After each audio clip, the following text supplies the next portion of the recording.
has worked in human resources, focusing on employee benefits for 25 years, with the last 20 at Richland School District 2, where she currently serves as the benefits manager.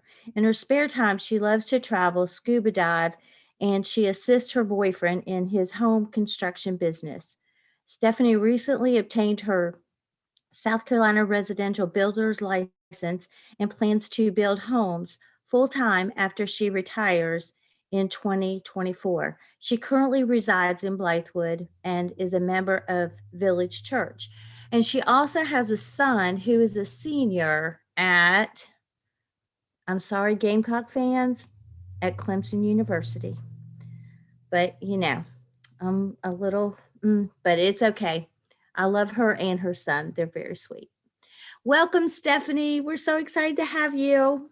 Thank you so much. Good morning. And I joined Kristen's presentation late, but I've done the Enneagram thing, and that's pretty cool. I think it's very interesting. And for those of you who know me, I definitely prefer this type of thing in person.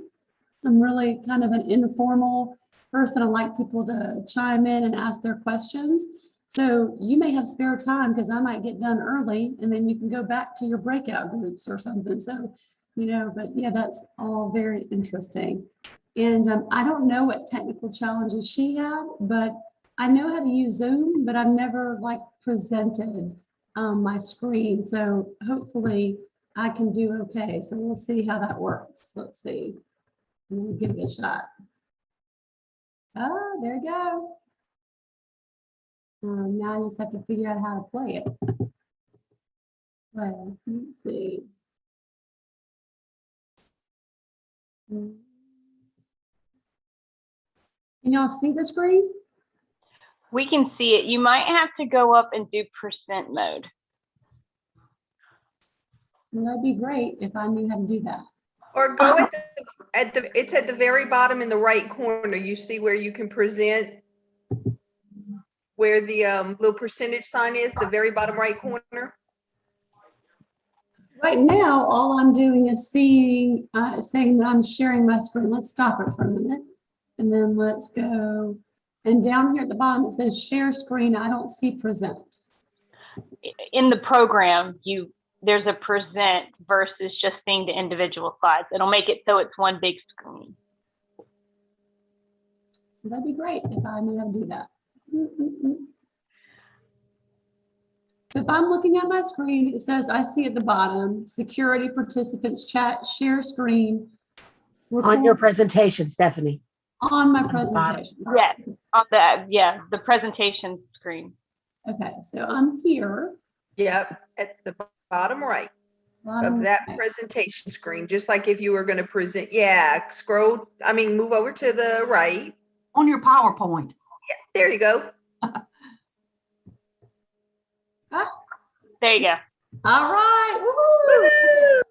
So bear with me again. That's all this virtual stuff. I'm not great with it. So of course I have to give you a legal disclaimer that says anything that I say in here is a general summary. It's not intended to take the place of written law. It doesn't mean this is your exact scenario. So you need to double check, all that good stuff. Richland 2 and PIBA, we're not responsible for any errors or omissions, all that good stuff. Y'all are all good with that, right?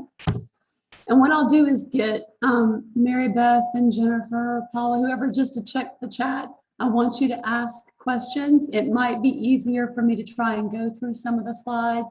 And then, so you write down your questions as you go. And then at the end, I take it, because again, I want it to be interactive. I want to discuss the things that you want to know about. But my purpose is to talk a little bit about retirement today, just so you can plan for those that are close and maybe those that aren't so close. And I know that I may have members on here that are in SCRS and ORP.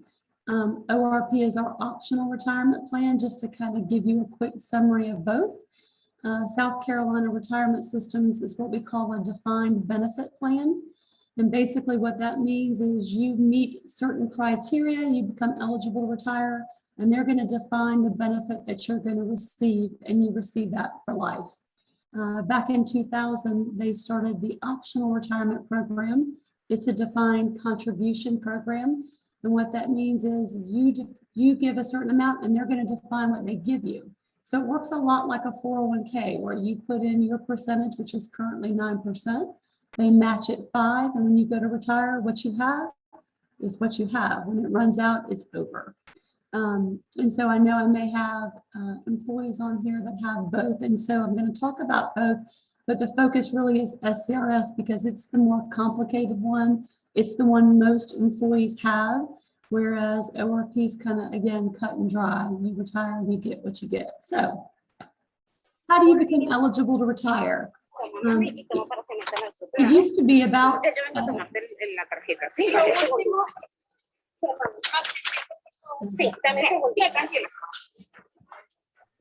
I the only one hearing that?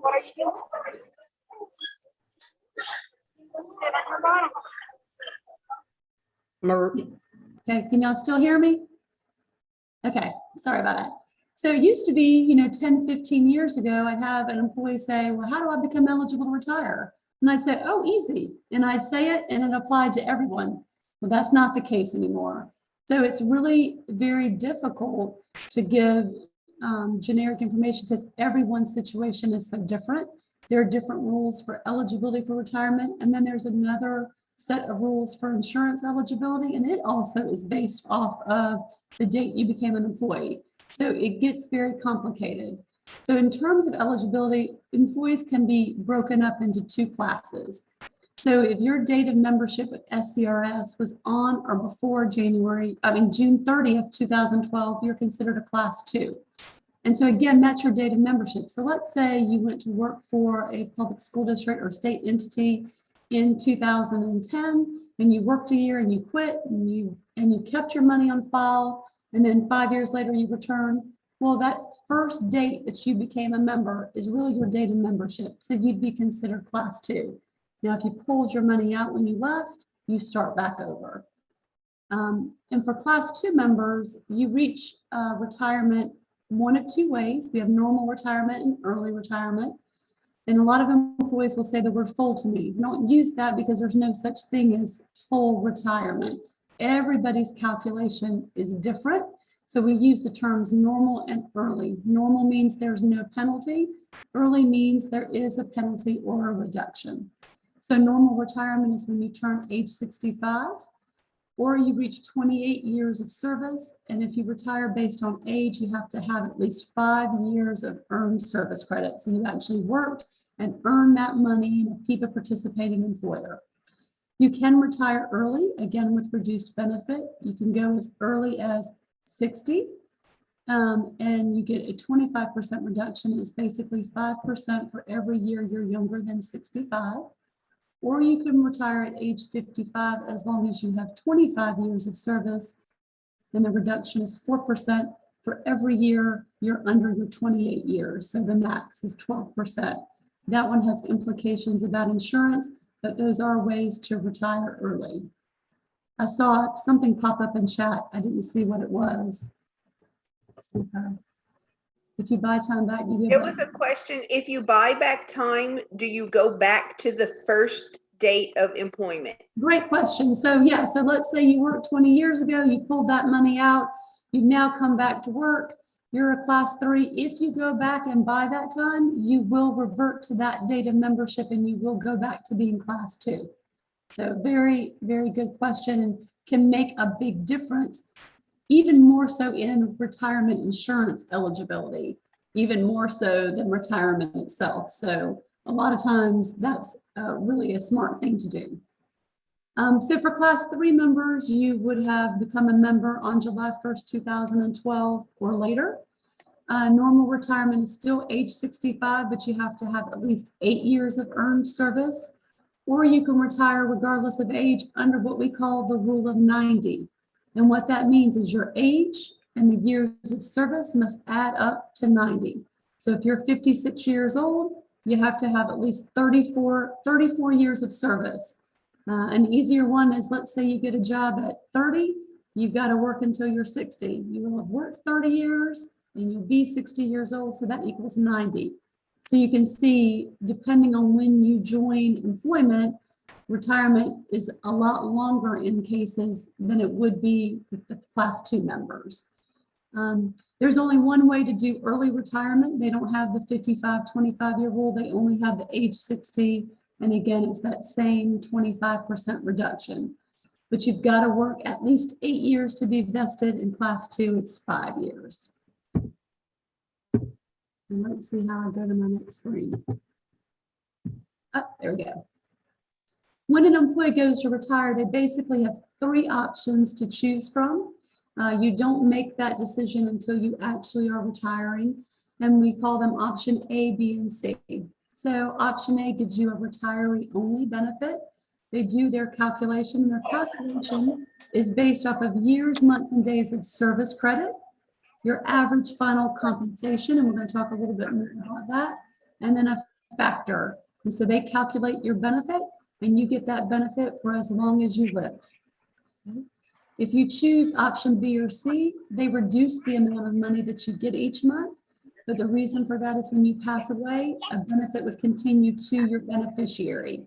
B gives you the smallest amount of money each month because it gives the same exact amount to your beneficiary. C kind of falls in the middle of the 3 options because it gives 50% of your amount to your beneficiary. And when you run an estimate, and I'm going to talk about their website and what features are out there. There's lots of great features so you can do planning and see what your benefit is. You can see what those numbers really are. If you elect option B or C and your beneficiary is predeceased you, your annuity reverts to option A the date after you report it, and they will go retroactive back. So you're not stuck in an option with a lower benefit if your beneficiary were to pass away before you do. You also can make changes due to marital status and select a new benefit plan, but you're limited to a maximum of 2 changes. But outside of a death or a change in marital status, the option you pick at retirement is the option you're going to be locked into. So you want to be sure about what you choose to do. The big thing I think sometimes employees don't realize is they'll tell me they're retiring. It's not automatic. You've got to submit an application. If you're eligible, you get it. It's not like they deny you. If you meet the criteria, you're going to be able to retire. You have up to 6 months prior to your date of retirement to apply, or no more than 90 days after to start applying for retirement. And if you have any service purchases, like the question we just got, can you go back and buy that time? You can. It has to be paid in full prior to your retirement date. I mentioned the formula a minute ago based on years, months, and days of service, a factor, and your average final compensation. For Class 2 members, your average final compensation is calculated looking at your 12 highest consecutive quarters of earnable compensation. Employees also think it's their last 3 years, and it's not. They'll look at your history of earnings and go pull those 12 highest quarters. So I have had some employees who, for example, have been teachers. They've decided that they just aren't capable of continuing to teach, but they can't retire. They'll switch to being an aide. That doesn't negatively impact them because, again, they're going to go back and pull those 12 highest quarters. For Class 3 members, it's an average of your 12 highest quarters. So it actually makes your AFC a little bit lower because they're averaging 5 years together versus just averaging 3 years together. Unused leave at retirement for those employees who continue to accrue sick leave and they end up becoming eligible for annual leave, which for Richland 2 employees means you've been with us at least 15 consecutive years. We really want you to encourage you to save your leave. Well, there's more reasons than just saving your leave. One, if you became seriously ill and were out for an extended period, you want to be able to have sick leave to cover you, but hopefully that doesn't happen. And if you're a Class 2 member, that unused leave impacts your retirement. So the payout that you receive for your unused leave gets added to your AFC calculation, and it actually increases that calculation and makes your retirement higher. And then you get service credit for up to 90 days of unused sick leave. Every 20 days of sick leave equals 1 month of service credit. And the more service credit you have, the more your retirement benefit is. And just to kind of give you an example, let's say you're a Class 2 member, you retire with 28 years, your benefit is estimated to be about 51% of whatever your AFC is. So if your average final compensation ends up being $50,000, you're going to get roughly, $25,000 and a little bit more. So in retirement. Unfortunately, for Class 3 members, annual leave payouts are not included, and you don't get service credit for sick leave.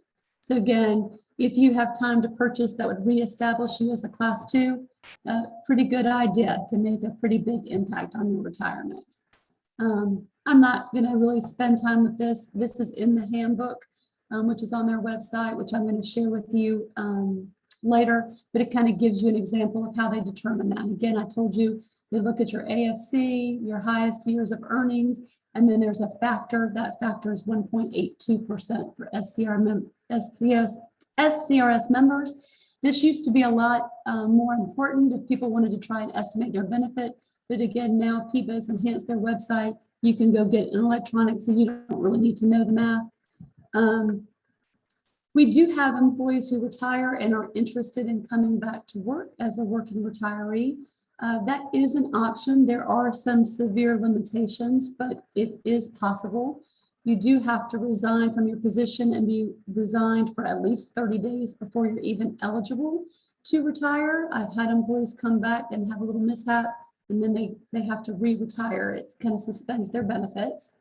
The biggest hurdle that we're facing right now, and there actually is some recent legislation that just got passed yesterday that's altering it temporarily, but there is a $10,000 a year earnings limitation. And basically what that means is if you're a working retiree and you go back to work for a PIBA participating employer, the second your active earnings exceed $10,000, they suspend your retirement benefits for the rest of that calendar year. So it kind of makes returning to work for a PIBA participating employer really not something, it's not feasible, not something people want to do, because why would you then lose your retirement to go back to work? You wouldn't have retired in the first place. The earnings limitation does not apply to SCRS members who retire after age 62 at the time of retirement, or if they retired prior to January 2nd, 2013. Mentioning the bill, we're still waiting on more guidance from PIBA, but I think because of COVID and teacher shortages, there is an exception, it looks like, for the next fiscal year of 50,000, but I don't believe it's going to be permanent, and it's only going to be for teachers. So you'll hear more about that. And I know that no one on here is a teacher, so it really doesn't impact us. For those of you who are in the state retirement program, there aren't eligibility requirements from PIBA, so to speak. It's really based on IRS rules, because again, it operates a lot like a 401k. You can request a distribution of your account balance either when you terminate your employment or after age 59.5, even if you're still working. You can leave your funds on file if you quit working and receive them in the future, because of course, if you were to receive it prior to 59.5, there are potential tax liabilities or tax penalties for drawing your money out. It's really designed to be saved for retirement. There are some loopholes to that. If you terminate employment after 55, you can get it without penalty, but they can get quite complicated. You're not forced to take your money out of the ORP. You can leave it on file. IRS does require you to start taking distributions beginning at age 72. And then again, as I mentioned earlier, your benefit is based on your account balance. So any fees, distributions, investment gains or losses are going to impact your benefit. If the market has done well, you'll have a lot of money in there. And if it hasn't performed well, like in certain years, then again, you have potential losses. If you were to go back to work to an employer after essentially what we would say retiring, you would just continue to participate in ORP. So it doesn't have the limitations like SCRS does. So retiree insurance. Not only are you concerned about getting your retirement benefit and living successfully, but insurance is a big factor. And that's one of the perks, I think, for working for a school district. A lot of times people talk about, state entities and school districts and the pay not being comparable to private industry. Well, this is probably one of the biggest perks. Why? Is the insurance as a retiree and your retirement benefit in general is really attractive, and a lot of private industries just don't do this anymore. But when you go to retire, you potentially are eligible for retiree insurance. No matter what, in order to qualify, you have to have served your last 5 years immediately prior to retirement in a full-time permanent position. So when an employee tells me I'm interested in going part-time, this is one of the first questions I ask them. How close are you to retirement? Because your last 5 years have to be permanent full-time. So no matter what I'm getting ready to say about insurance eligibility, always remember the caveat, your last 5 have to be permanent full-time. So insurance eligibility for employees, as I mentioned, we now have 2 sets of classes for retirement. We have 2 sets of rules for insurance eligibility. So, and the dates don't coincide. So I may have a class 2 member who has old insurance rules and a class 2 member that has new insurance rules. So again, very complicated, but if you were hired prior to May 2nd, 2008, the rules are pretty sweet. They're very, very generous, very easy to qualify. And basically it says if you're eligible to retire, which again at 28 years, regardless of age, or 60 as an early retiree, and you've got at least 10 years of earned service, you get retiree insurance at the funded rates for the rest of your life. And funded means you pay the same rates as active employees. As our rates go up, retirees' rates go up, but they're not paying more because they are retired. Okay? So really nice. Last 5 years have to be permanent full-time, but that's pretty great. So, 10 years ago, they come to work, or to say 15 years ago, they start working at 50, they turn 60, they can retire. They're an early retiree, but they can retire as long as they've been full-time. They could also have insurance. So pretty nice. As I mentioned earlier, there is the 55-25-year rule where you can retire early, but it does have implications for insurance. And basically, you can qualify for funded, but what they're going to say is because you're not a normal retiree, then you're going to pay the full cost of the insurance for that 3-year gap, what would take you to get to 28 years or until you turn 60, whichever happens sooner. And then at that point, you would change to the funded rate. So it's not a long time, but potentially up to 3 years, you could pay the full cost. And then not to confuse you more, there's always little loopholes. So there is what they call the 20-year rule. So if you left employment, so let's say me as an example, because I am hitting my 20th year in just a couple months. If I were to quit, I'm not eligible to retire. And then when I turn 60, I could retire because I had a 20-year book of service and the last 5 were permanent full-time, again, that 5-year rule, then I could qualify for retiree insurance. So there'll be a test at the end. We'll see how you do. I'm just joking. And then we have insurance eligibility for those employees hired after May 2nd, but before July 1st, 2012. And so again, this kind of goes back to if you came back to work in that time period, you might be class 2, but you have newer insurance rules. If you have any service you can purchase that you withdrew prior to 2008, you want to do it. Because the new insurance rules are a lot more restrictive. They're really kind of rewarding long-term service. And because again, the scenario I just presented, you could have someone work 20 years and never reach insurance eligibility. And I can have someone who works 10 and does just because of when they joined the workforce for a state employer. In the new scenario, you become eligible to retire, you get your funding based on how long you work. So anywhere between 5 and 15 years, you pay the full cost. From 15 to 25 years, you pay all of the employee costs and 50% of the employer cost. And it takes you have to have 25 years of service to actually get the funded rates. So significantly different there. And the same thing, they talk about the 55-25-year rule. That's still that first 3 years, you'd pay the full cost.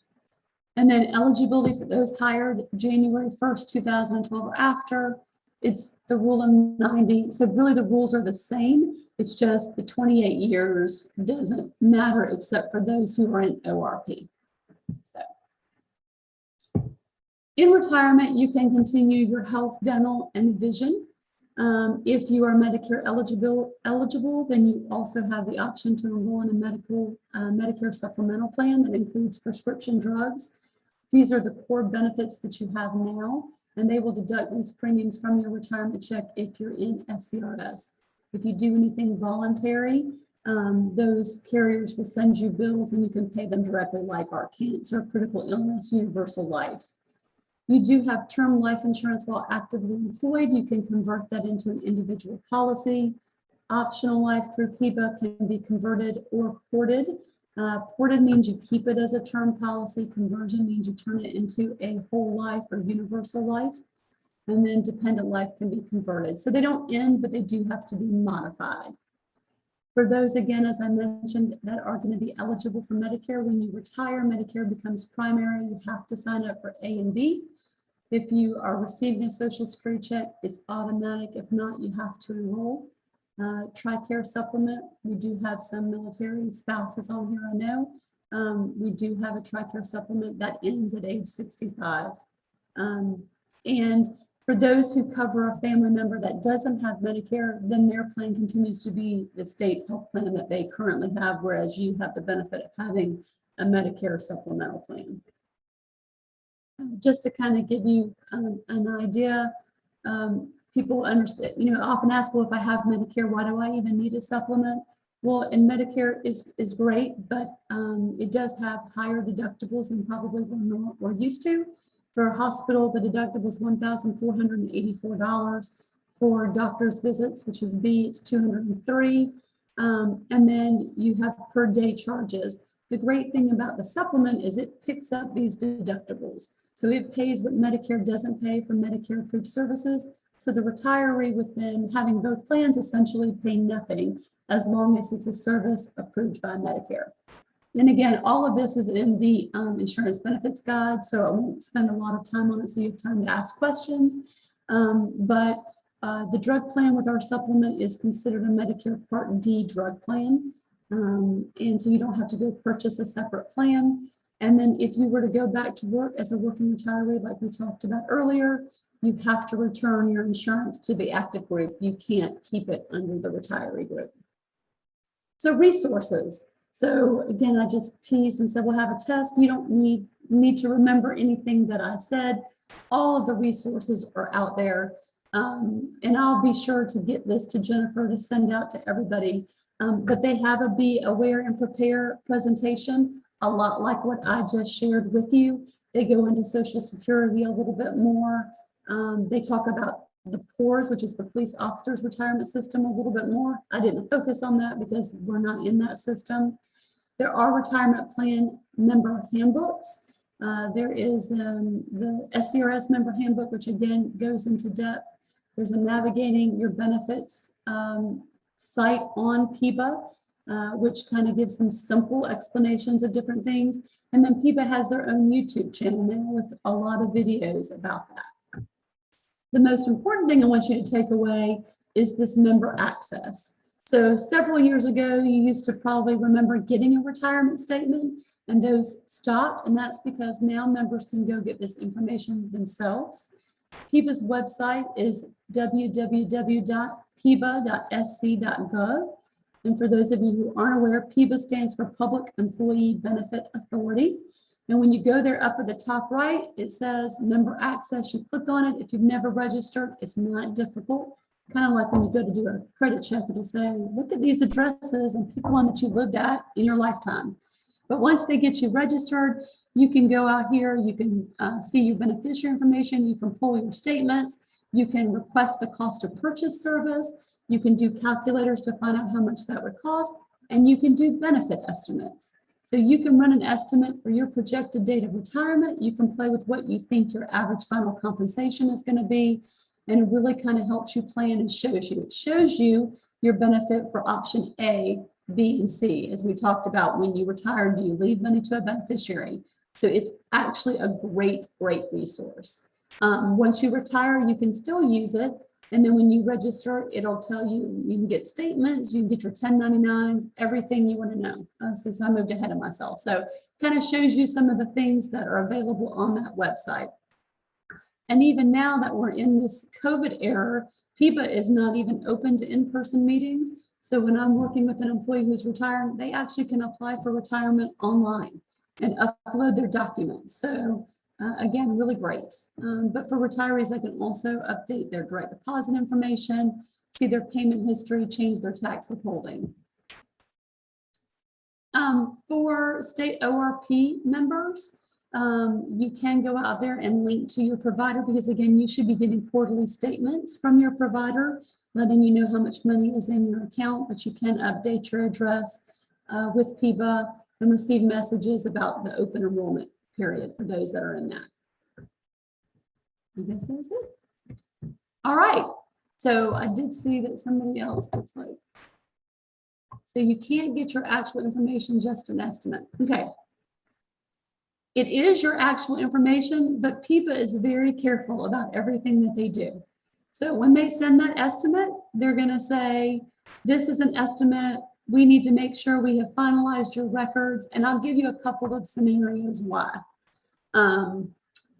So it is really based on the information in the system, but we all know that computers make mistakes and there are errors. So I had an employee once who her certification was incorrect. It was discovered and they owed her money for 4 years retroactive. And they paid her that money in a lump sum. And it was a very sizable amount of money. I think, if I remember right, like $25,000. So in PIBA's system, they don't know that this has happened. They just start averaging your 12 highest quarters. Well, of course, it went back to that time frame, but they knew that it was odd. And so in researching, they reached out to me and they're like, what, we need information. What was this lump sum for? Well, then when I did research, because I wasn't aware of it, it was a lump sum payment, but it really, she should have been receiving it every year. We had to go back and re-average her every quarter that she had to include that money had it been paid to her when it should have been paid to her, which made her AFC drop dramatically. So then her estimate wasn't accurate. So that's why they tell you that. So they have a loophole in case of the oddities, the things that they don't know about. But typically, if your information out there is correct, your estimate is going to be pretty accurate.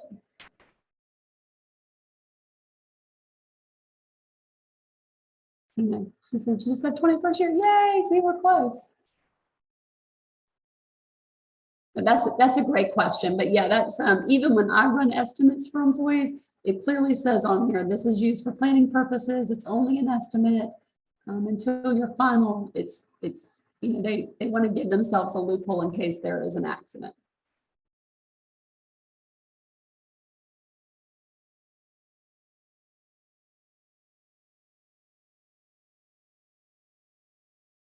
What else? What other questions do you have?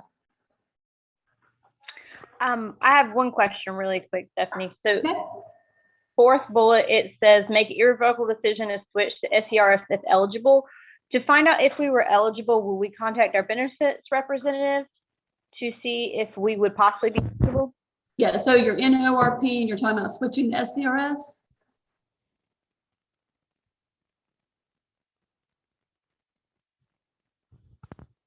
I lost you, Jennifer. You're talking about you're currently in ORP and you're finding out if you're eligible to switch to SCRS?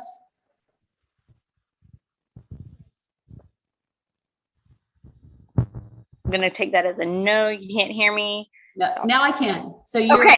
Yes, I'm ORP and interested in seeing if I'm eligible for SCRS. Okay, so I can tell you what the rule is. Basically, the state has open enrollment every January and February of every year. And in order to switch from ORP to SCRS, it has to be before your 5th anniversary. Oh, I'm past that.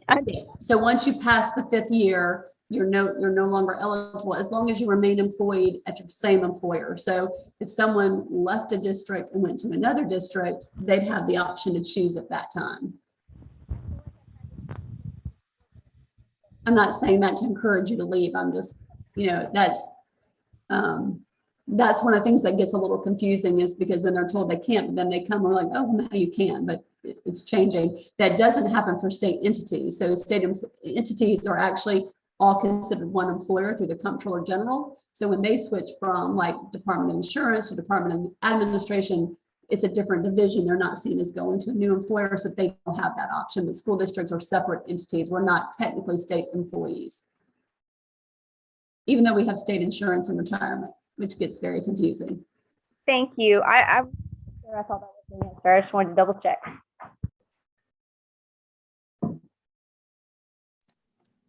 Y'all are being quiet.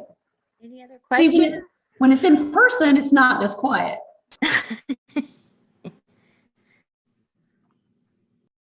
Stephanie, I have a question. If when I first came to the district, I didn't really understand, and I came from private sector, and I didn't really understand how all of this stuff worked. And so I thought it was advantageous to join the ORP because the dividends, the returns or whatever were higher. So I thought, okay, well, I'll do that for 5 years, and then I'll look at, coming into the retirement system. And so that's what I did. And they offered me the opportunity to, I think, purchase those 5 years back at the time that I converted over to the retirement system. So do you still have the opportunity to do that, or is that a one-shot deal? Do you still have the opportunity down the road to, I'll be coming up on 60 soon. So I'm probably not going to, I'm not going to work 28 years in the district. Right. So I'm going to do an early retirement at some point, but do I have the opportunity or the option to still purchase those 5 years at some point, or was that a one shot? No, you definitely do. So, and like going back to your thing. So again, as you mentioned, you're not going to get to 28 years, but once you hit 60, you're eligible, you're an early retiree, but the closer you get to 65, then the less that reduction is. So if you get to 65 and there's no reduction, you're considered a normal retiree, even though you don't have 28 years. Service purchase can happen at any time as long as you are actively employed. So even though you didn't do it at that time, you still have the option to purchase that service, and they can work up an estimate. A couple of things I'll mention to you: when you purchase service, it is, unless it's withdrawal service, which means you worked it, you pulled it out, and you're buying that back. Any type of service purchase is based off of your career highest fiscal salary. So the longer you wait to buy it, typically you make more money, and so it becomes a lot more expensive. But it is an option. And the reason why they do that is because your benefit is going to be based off of your highest compensation. So they're going to make sure they charge you off of those same numbers. So it is an option. I would encourage you, or anybody who may have time to purchase, to get an invoice. You're not obligated to buy it if it becomes too expensive. And then you can kind of do an estimate of, is it worth it?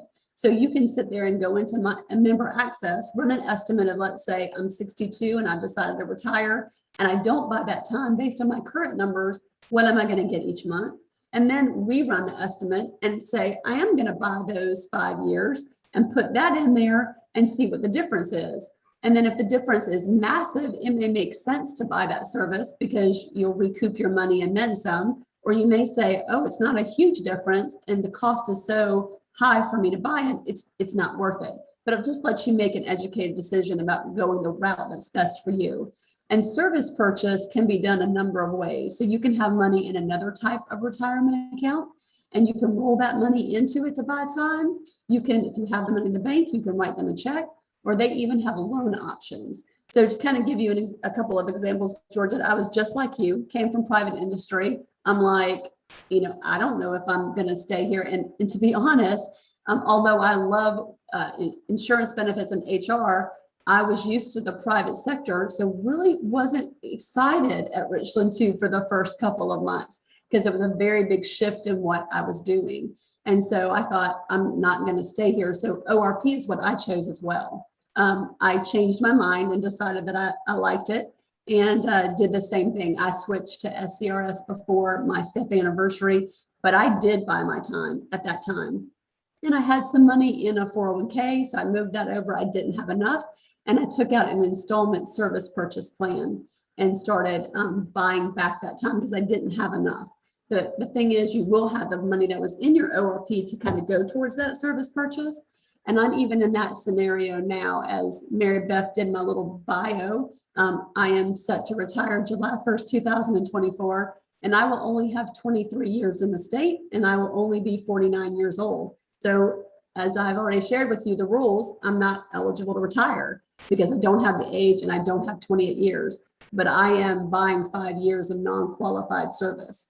And so started paying for that last year, and I do an installment loan, and it comes out every paycheck on a pre-tax basis, and it goes into the account. So when I get to 2024, I will have worked 23 and I will have bought 5, so I'll have my 28 years. So yeah, definitely I would encourage you to do the estimate. If you got an estimate, Georgia, did you actually get an estimate back then and just didn't do it? Yeah, I did. I did get an estimate, and so the great thing decided is not to do it. when you go in there, it'll say, I just want an updated invoice. So you've already done all the work. They already know about it. They're going to send me a letter and say, what is her salary? And I'm going to report it, and they'll send you a new invoice, and then you can decide what you want to do from there. And so you can use the funds from your ORP to buy the correct service credit? Okay. You can, and it's a direct rollover. So there's no penalty, no tax issues, because you're rolling it from one tax deferred account into another. Okay. Yep.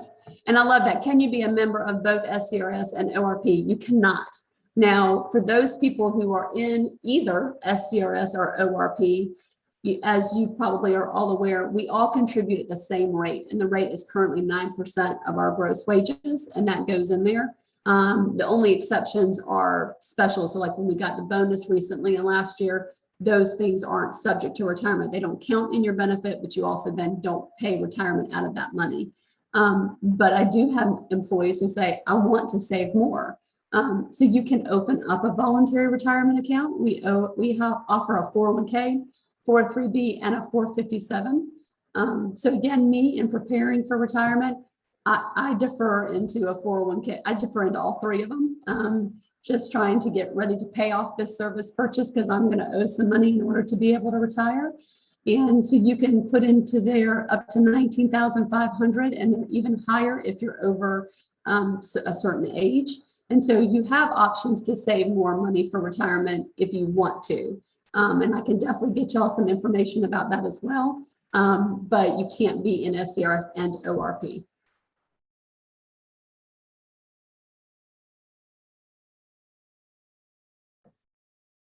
Great questions. Any other questions, anybody? Hey, Stephanie, this is Larissa. I'm here with Jennifer DeArmit.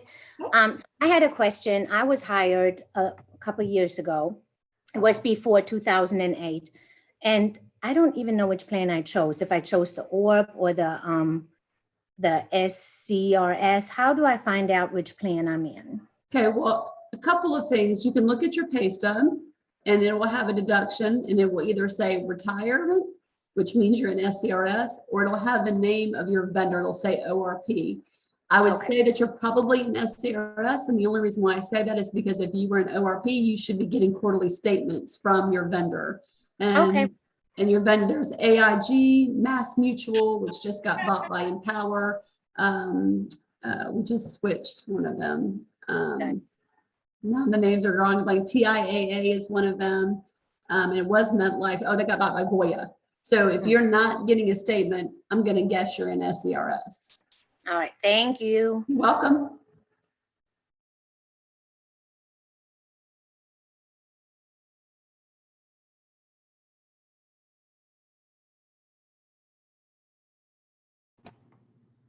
Anybody else? All right, Stephanie, thank you so much for giving up your time this morning to help us understand retirement, even though it is very overwhelming and confusing. Thank you. You're welcome. Thank you for having me. But it gave us a good basis of what we want to do and where to go and how to start the process. So yeah, I have 29 years in, and I'll be 60 in September. So I can do the full thing. Woohoo! Yeah, rock on. But I think you guys will see me around for a while. So, and again, just because you're eligible, if you continue to work, your benefit just increases, because the more years, months, and days of service credit you have, the higher your benefit is. So I'm going to need every penny. So I might be going down the hallway with my walker and cane. Yeah, the oldest person, somebody asked me once, well, when do I have to retire? And I said, I retired an 82-year-old once. So as long as you can perform the essential functions of your job, we don't force people out at a certain age. I don't think 82 is gonna. I'm gonna hopefully be able to tour the world with my retirement after that. Y'all have a great day. Thank Stephanie, if you. you'll share your presentation, I'll put it on our resource page. Thank you. Thank you. All right, everybody, we have about 10 minutes. Our next presenter is going to be Sergeant Anthony Branham, and he's going to come on at 11:30. So we do have so let's go ahead and take a break, and then we'll meet back here in about 10 minutes, and we'll do some door prizes and have some fun. All right?